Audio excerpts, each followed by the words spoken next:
Now चलो इसी पे प्रॉब्लम देखते हैं। जैसे if x and y are belongs to the real number such that is x minus 1 का whole square plus y minus 2 का whole square is equal to the 5 का square. Simple अपन को x और y में एक एक्सप्रेशन दे रखा है जिसको मैंने अपनी तरफ से इंटरप्रेट किया कि वो एक सर्कल की इक्वेशन है। Then find the maximum oblique minimum value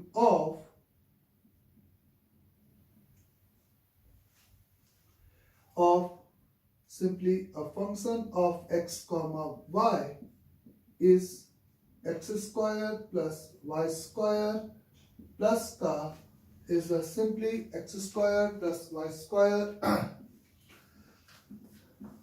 x square plus y square है ना। या ऐसे इसी फंक्शन की पहले बात कर लेते हैं। इस नेक्स्ट प्रॉब्लम में अपन बात कर लेते हैं x comma y is equate with x comma y is equate with is a simply आपका x into x क्या कर रहा हूँ the 3x plus 4y की बात कर लेते हो। इस तरीके के आपको x और y में कोई भी एक्सप्रेशन यानी कि फंक्शन गिवन है तो उसको आपको उस फंक्शन की क्या निकालनी है यहाँ पे सिंपली मैक्सिमम एंड मिनिमम।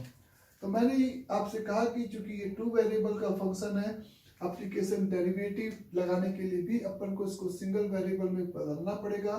तो अगर हम y की वैल्यू पुट करने जाएंगे तो वो प्लस माइनस में आएगी तो वो दिक्कत एक आएगी। तो वो और एक्सप्रेशन में अंडर रूट वगैरह आएगा तो ये दिक्कत ना हो उसके लिए मैंने इस कर्व का यानी कि इस सर्कल का क्या कंसिडर कर लिया पैरामेट्रिक फॉर्म यानी कि x is equate with 1 plus 5 का simply cos theta y is equate with the 2 plus 5 का सिंपली sin थीटा। और सिंपली अगर अपन को यहाँ पर किस फंक्शन की बात करनी है बच्चे x square plus y square expression की बात करनी है फर्स्ट वाले में। तो जब आप इसको यहाँ पर f of x comma y की यहाँ पे अगर बात करते हो तो आपको मिलता है 1 प्लस 25 का cos स्क्वायर थीटा प्लस 5 और 1 यानी कि 10 का cos थीटा प्लस आपको मिलता है 4 प्लस 25 का सिंपली साइन स्क्वायर थीटा और प्लस इस प्लस फर्स्ट वाले के लिए y स्क्वायर 10 यानी कि 20 का सिंपली साइन थीटा। तो ये आपका 25 हो गया 24 और ये आपका 30 हो गया बच्चे।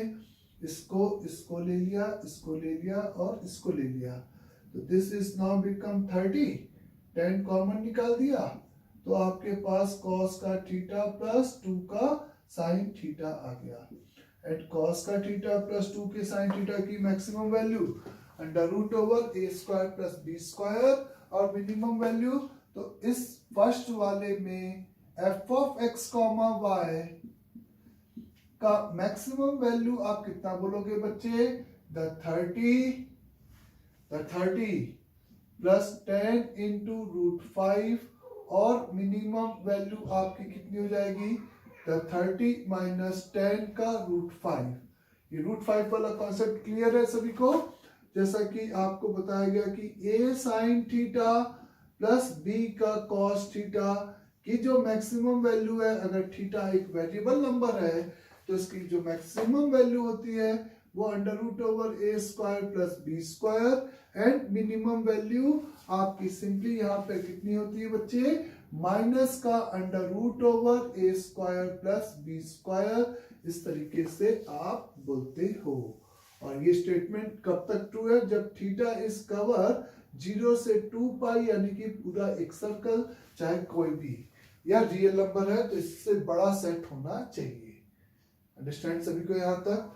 सेकंड वाले में अगर आप बात करते हो तो सेकंड वाले में आप सिंपली यहाँ पे फिर से f of x comma y का अगर फंक्शन लिखते हो तो 3 मल्टीप्लाइड बाई 1 प्लस 5 का cos theta is a plus 4 multiplied by 2 plus 5 का साइन थीटा अब वो थीटा का सिंपल फंक्शन बन रहा है, तो 8 और 3 11 11 यानी कि, और यहां से 5 कॉमन निकाल दिया, तो ब्रैकेट में 3 का कॉस थीटा प्लस 4 का साइन थीटा, और फिर से 3 का कॉस थीटा प्लस 4 का साइन थीटा की मैक्सिमम वैल्यू 5 और मिनिमम वैल्यू -5, तो f over x comma y की मैक्सिमम वैल्यू सेकेंड पोर्शन में 25 35 36 हो जाएगी बच्चे, और मिनिमम वैल्यू इसकी 11 माइनस का 25 यानी कि इज अ 14 आपका आंसर हो जाएगा विथ माइनस साइन। तो माइनस का 14 आंसर हो जाएगा बच्चे।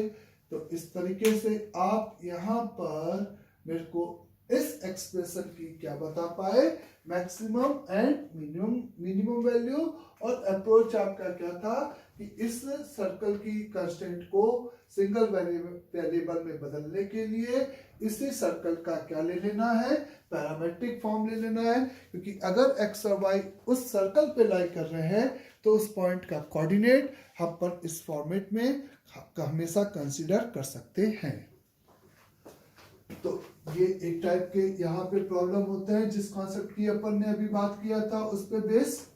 क्लियर यहां तक बच्चे?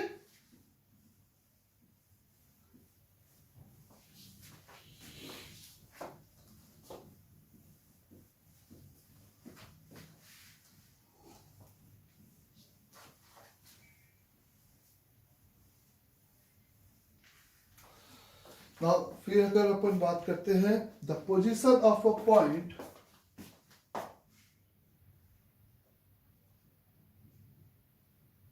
The position of a point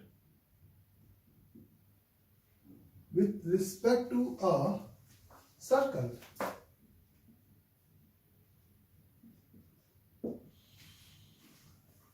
हमें एक सर्कल दे रखा है जो कि एक्स वाई प्लेन को दो पार्ट में डिवाइड कर रहा है, एक उसका इनर रीजन और एक आउटर रीजन। तो अगर कोई भी पॉइंट अपन को रिलेटिवली देखना है कि वो सर्कल के रिस्पेक्ट में कहां पे लाई कर रहा है, सपोज आपको सर्कल का इक्वेशन दे रखा है, is a simply x square plus y square plus का 2gx प्लस का 2fy प्लस का c, और अगर आपको एक पॉइंट दे रखा है सिंपली x1 y1, इस सर्कल के रिस्पेक्ट में ये जो पॉइंट है P वो आपका या तो इनसाइड ऑफ द सर्कल कहीं पे भी लाई कर सकता है। इनसाइड ऑफ द सर्कल है इसका मतलब ये नहीं कि सेंटर ही है, इज इनफैक्ट ये आपका इस सर्कल के आउटसाइड कहीं पे भी लाई कर सकता है, और इनफैक्ट ये सर्कल के ऊपर भी लाई कर सकता है। ये तीन पॉसिबिलिटीज होंगी अगर हम एक relative position of a point P with respect to the circle की अगर यहाँ पे बात करें तो जैसे आपको एग्जामिनर ने दो एक सर्कल और एक पॉइंट दे दिया, तो आपको ये देखना है, तो ऑब्वियस है इसके लिए आप बहुत आसानी से वेरीफाइड कर सकते हो। अगर x1 y1 इस सर्कल की इक्वेशन को क्या कर रहा है, सेटिस्फाइड करेगा, तो ऑब्वियस है वो पॉइंट उस सर्कल पे लाई कर रहा है। यानी कि इसके लिए आप मेरे से बोल सकते हो कि द x1 का स्क्वायर प्लस y1 का square plus the 2gx1 plus का 2fy1 प्लस c की वैल्यू 0, और इसको हम कहते हैं सिंपली पावर वैल्यू, कि उस x1 y1 को कर्व में पुट कर दिया और इस इक्वेट विथ क्या कर दिया 0। अगर कोई पॉइंट सर्कल के इनसाइड या आउटसाइड लाई कर रहा है तो अपन कैसे जस्टिफाई करेंगे बच्चे, तो उस केस में इस सर्कल का जो सेंटर है उसका ये जो सेंटर से डिस्टेंस है वो सिंपली आपका इस रेडियस से क्या होगा, छोटा होगा। आपके पास ये पॉइंट x1 y1 है, ये सर्कल का सेंटर आपका माइनस का g माइनस का f है बच्चे। तो यहाँ पर ये जो डिस्टेंस है यानी कि under root over the x1 plus g का whole square plus the y1 plus f का होल स्क्वायर, ये जो डिस्टेंस फॉर्मूला आपने लगाया है ये सिंपली आपका लेसर देन होगा अंडर रूट ओवर रेडियस यानी कि g square plus f square minus c से। और जब आप बोथ साइड स्क्वायरिंग करेंगे तो आपको यहाँ पर जो पूरा एक्सप्रेशन मिलेगा एक तरफ लाकर वही सेम पावर वैल्यू मिलेगी। यानी कि आप देखोगे कि x1 y1 को आपने सिंपली सर्कल की इक्वेशन में पुट कर दिया है, मतलब 2gx1 प्लस का 2f का y1 प्लस का c इज लेसर देन 0। तो अगर वो पॉइंट इनसाइड ऑफ द इस सर्कल पे लाई करेगा तो ये पावर वैल्यू आपकी निगेटिव होगी। इफ द सेकंड केस में अगर ये पॉइंट आउटसाइड लाई करेगा तो आपका उस केस में ये जो डिस्टेंस है पॉइंट से किसके बीच का डिस्टेंस, सेंटर्स के बीच का डिस्टेंस ग्रेटर देन रेडियस हो जाएगा। तो आप इस केस में मेरे से बोल सकते हो कि इफ ग्रेटर देन 0 आ जाएगा, है ना। तो if point P lie inside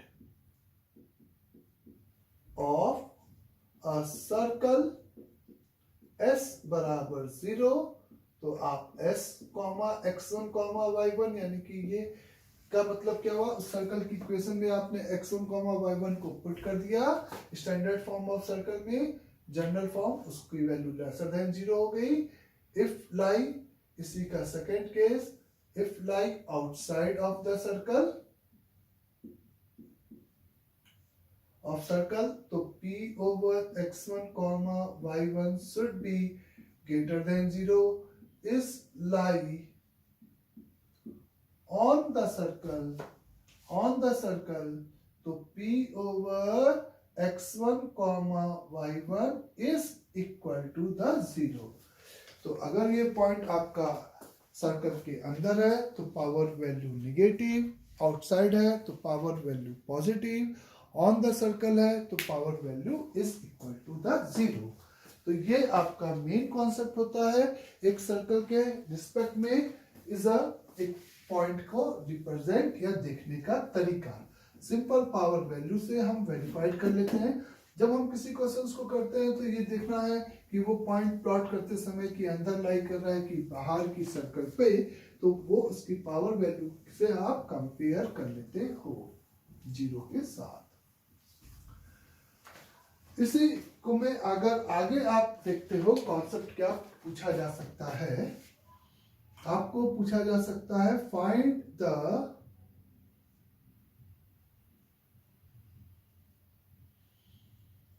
minimum and maximum distance between a point and a circle. एक सर्कल और एक पॉइंट के बीच में अपन को क्या पूछा जा सकता है, maximum and minimum distance.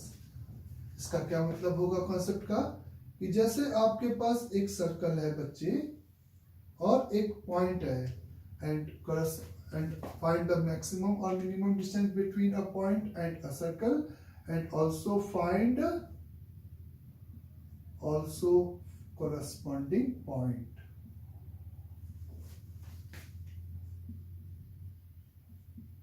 corresponding point on circle। corresponding यानी कि जिस पॉइंट के लिए डिस्टेंस मैक्सिमम और मिनिमम हो रही है उसका वो अपन को क्या चाहिए, corresponding point भी चाहिए। तो जैसे कि वो पॉइंट चाहे आउटसाइड हो चाहे इनसाइड हो, इस डज नॉट मैटर। सबसे पहले अगर आप ये पॉइंट आपको गिवन है बच्चे x1 y1, पहले फील करो अपन किस स्टेटमेंट की बात कर रहे हैं। एक सर्कल गिवन है, इसके बीच में और इसके बीच में और सर्कल और पॉइंट के बीच में आपको क्या चाहिए, मैक्सिमम और मिनिमम डिस्टेंस चाहिए, है ना।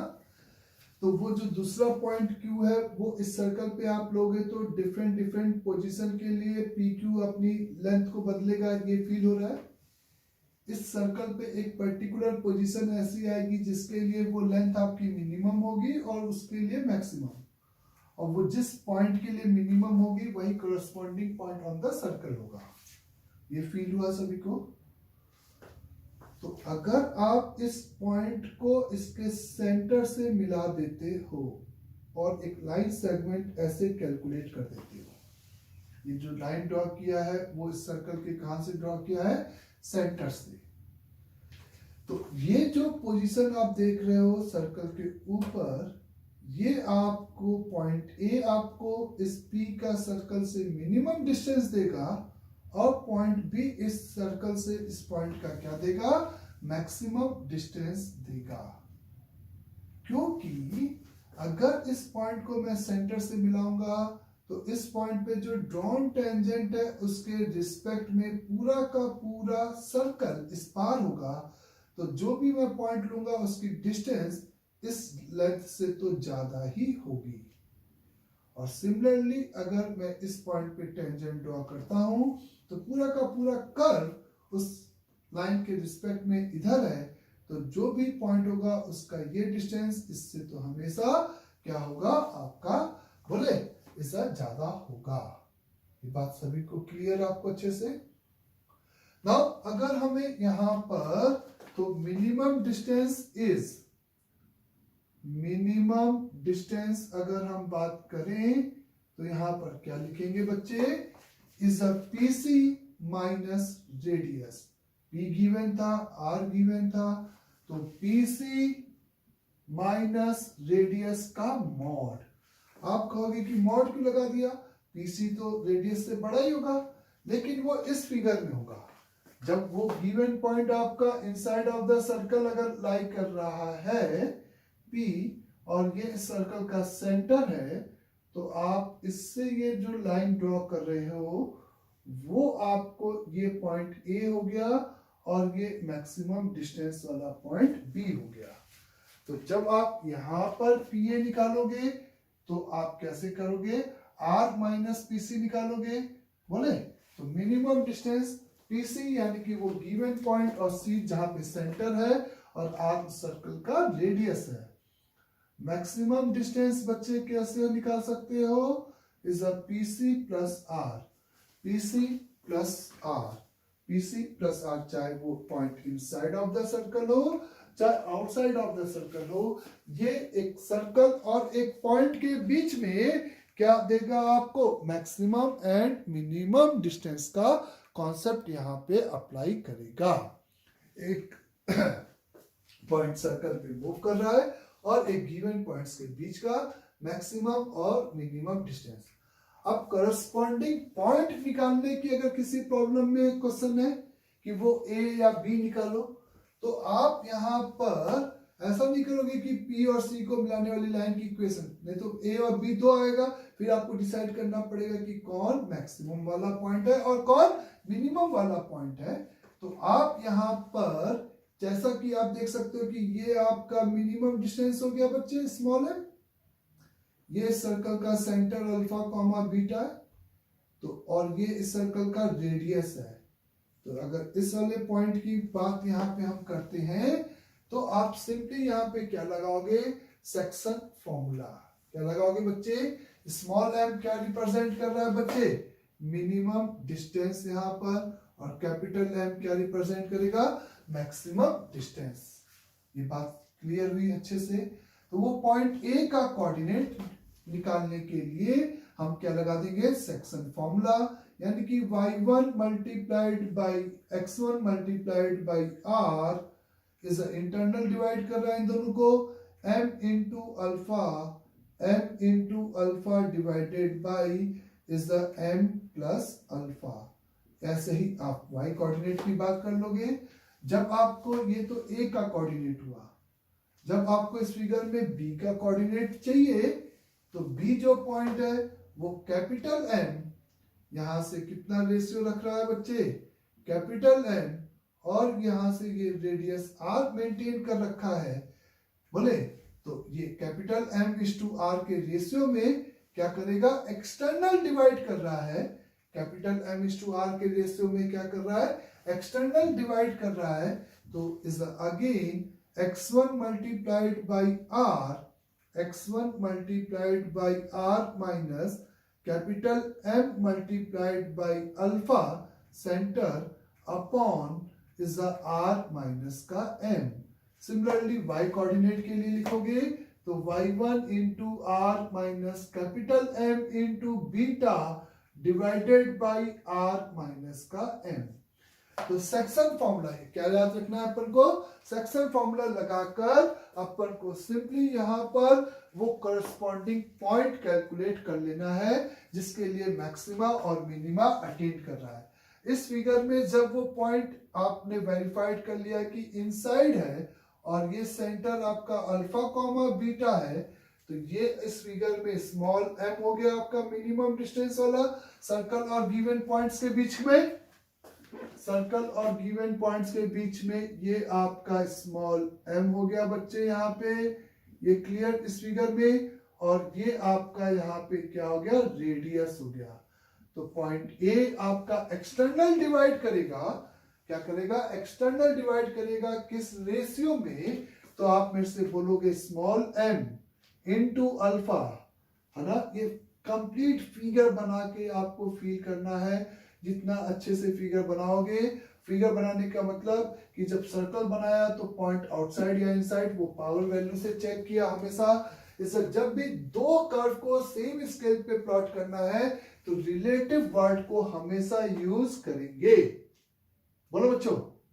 नाउ इस फिगर में ए के कोऑर्डिनेट की अगर हम बात करें तो ए आपका again small m into r के रेशियो में क्या कर रहा है, एक्सटर्नल डिवाइड कर रहा है। तो r का x1 माइनस एम का alpha divided by r minus alpha, r का y1 माइनस स्मॉल m का बीटा अपॉन r माइनस का इज अ स्मॉल m। जब इस पॉइंट और इस पॉइंट के बीच का आप डिस्टेंस निकालते हो तो वो आपका मैक्सिमम आ गया। तो ये जो पॉइंट है, ये जो पॉइंट है, अगर आपको ये पॉइंट चाहिए तो capital M is to r के रेशियो में अगेन कौन से रेशियो में डिवाइड करेगा बच्चे, एक्सटर्नल रेशियो में डिवाइड करेगा। ये बात वहां पे क्लियर हो गई। तो मैक्सिमम डिस्टेंस के लिए तो अगेन एक्सटर्नल डिवीजन वाला वही सेम रिजल्ट यूज होगा यहाँ पे कि x1 multiplied by is a small r, x1 multiplied by small r minus capital M into alpha divided by is a r minus capital N, comma y1 into the small r minus capital M into beta divided by r minus का m। आया बस समझे। तो ये corresponding point निकालने के लिए we use simply क्या यूज करना है, सेक्शन फॉर्मूला। तो इस टाइप के अपन को एक कॉन्सेप्ट होता है जिसमें अपन कहते हैं position of the point with respect to the circle में, ये एक कॉन्सेप्ट अपन को मिलता है ना। दूसरा इसी में इज अगर अपन कहते हैं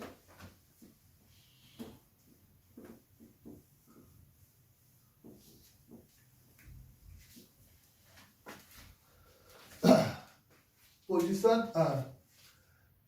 the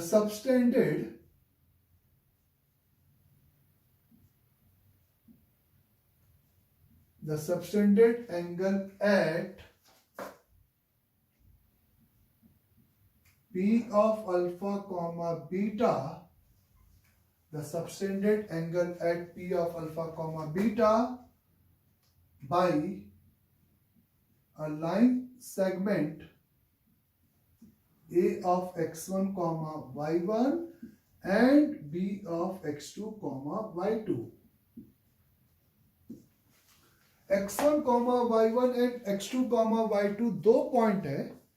अब वो पॉइंट उन दो पॉइंट्स को मिलाने वाली line P of alpha comma beta पे कितना एंगल सबटेंड कर रहा है, ये आपसे पूछा जाएगा। सबटेंडेड एंगल यानी कि इज आई स्केल, यहाँ पे अगर मैंने आई रखा तो ये एंगल की बात हो रही है। इज पी ये पॉइंट है x1 कॉमा y1, ये आपका इस में कॉन्सेप्ट के हिसाब से ये अल्फा कॉमा बीटा है बच्चे, और ये x1 कॉमा y1 है, और ये पॉइंट x2 कॉमा y2 है। तो आप कहोगे सर ये तो हम लोग ने इज अ सिंपल किसमें स्ट्रेट लाइन में ही पढ़ रखा है कि इज यहाँ पर पीए का स्लोप निकाल लेंगे और पीबी का स्लोप निकाल लेंगे और टेन थीटा लगा देंगे, है ना बच्चे। तो मैं ये कहूंगा कि दो लाइंस के बीच में जब हम टेन थीटा लगाते हैं तो वो अपन को ये नहीं बताता है कि वो हम एक्यूट एंगल देगा फिगर में या ऑब्ट्यूस। मॉड लगा देंगे तो एक्यूट लेगा, लेकिन ये एंगल एक्यूट है या ऑब्ट्यूस है वो फिगर को देखकर तुम डिसाइड नहीं कर पाओगे। ये बात समझाई भाई। आपने टेन थीटा निकाल लिया, अच्छी बात है, मॉड भी लगा दिया, तो ये आपका फिगर में एक्यूट एंगल है या ऑब्ट्यूस एंगल है कि सबटेंडेड एंगल आपका एक्यूट है या ऑब्ट्यूस है, ये आपको डिसाइड करना पड़ेगा। और कैसे डिसाइड करेंगे, यहां पे आप समझ सकते हो कि x1, y1 और ये पॉइंट x2, y2 है। अगर इसको डायमीटर मानकर जो सर्कल में प्लॉट करूंगा, इसको क्या मान के, डायमीटर मान के जो सर्कल की इक्वेशन में लिखूंगा, s इज एक इक्वेशन मैंने लिखा x इंटू x1, क्योंकि ये सबटेंडेड एंगल आपको एक्यूट है या ऑब्ट्यूस, आपने टेन थीटा से निकाल तो लिया, लेकिन टेन थीटा से आपने एंगल तो निकाल लिया, लेकिन वो एंगल एक्यूट है या ऑब्ट्यूस है, ये आप फिगर से या तो फिगर देख के, और फिगर हो सकता है इतना क्लोज हो कि आप डिसाइड ना कर पाए, क्योंकि सब कुछ आप स्केल लेके तो x1, y1 और x2, y2 नहीं प्लॉट करने जा रहे। तो आपने क्या लिखा, एक equation of circle x minus x1 जिसके is the x1, y1 and x2, y2 r क्या है, end point of the diameter है।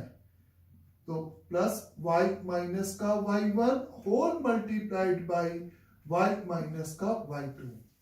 एक मैंने सर्कल की इक्वेशन लिखा x माइनस का x1 इंटू x माइनस का x2 प्लस y माइनस का y1 इंटू y माइनस का y2। इस सर्कल की इक्वेशन के रिस्पेक्ट में अगर s of alpha comma beta आपका 0 है, ऑब्वियस है थीटा आपका क्या हो गया, राइट एंगल हो गया, एकदम क्लियर। क्योंकि भाई अगर ये इसी सर्कल पे लाई कर रहा है तो ऑब्वियस है point P is subtend right angle यानी कि 90 डिग्री।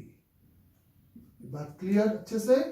अगर s over alpha comma beta आपका सिंपली ग्रेटर देन 0 है तो इसका मतलब थीटा आपका क्या हो गया बच्चे, एक्यूट हो गया। अगर s इस सर्कल की power value alpha comma beta के रिस्पेक्ट, आपको खाली एक्यूट और ऑब्ट्यूस इस मेथड से पता चला। कैलकुलेट तो आपको कैसे करना है, आपने यहाँ पे यही इस m1 माइनस m2 लगाकर स्लोप निकाल दिया, लेकिन वो एंगल थीटा लेना है कि पाई माइनस थीटा, यानी कि एक्यूट लेना है कि ऑब्ट्यूस, वो आप ऐसे डिसाइड कर रहे हो। अगर ये निगेटिव है तो ये एंगल आपका क्या होगा बच्चे, ऑब्ट्यूस होगा। ये आपका सिंपली एंगल क्या हो जाएगा, ऑब्ट्यूस एंगल होगा। ये बात क्लियर अच्छे से बच्चे को। क्यों ऐसा मैंने बोला, आप चाहो तो एक बार और देख लो अच्छे से कि ये आपका डायमीटर है।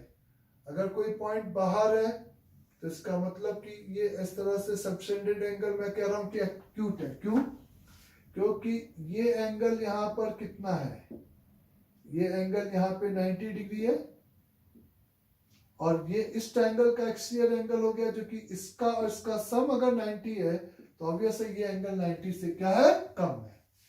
और जब वो पॉइंट इस and point of the diameter लेकर सर्कल के अंदर लाई कर रहा है P, तो आप ऐसे समझ सकते हो कि इसको आपने एक्सटेंड कर लिया, तो ये एंगल आपका 90 है, ये एंगल 90 है, और ये एंगल और इस एंगल का सम ये एंगल होगा, तो ये एंगल यहाँ पे क्या हो जाएगा, ऑब्ट्यूस हो जाएगा। तो न्यूमेरिकल नंबर tan थीटा वो स्ट्रेट लाइन के दो लाइंस के बीच के एंगल से निकालना है, और फिर उसके बाद अपन को यहाँ पर सबटेंडेड एंगल की अगर बात करनी है तो वो एक्यूट है कि ऑब्ट्यूस है, वो इस मेथड से अपन को डिसाइड करना पड़ेगा। सीधी सी बात है, आया समझे।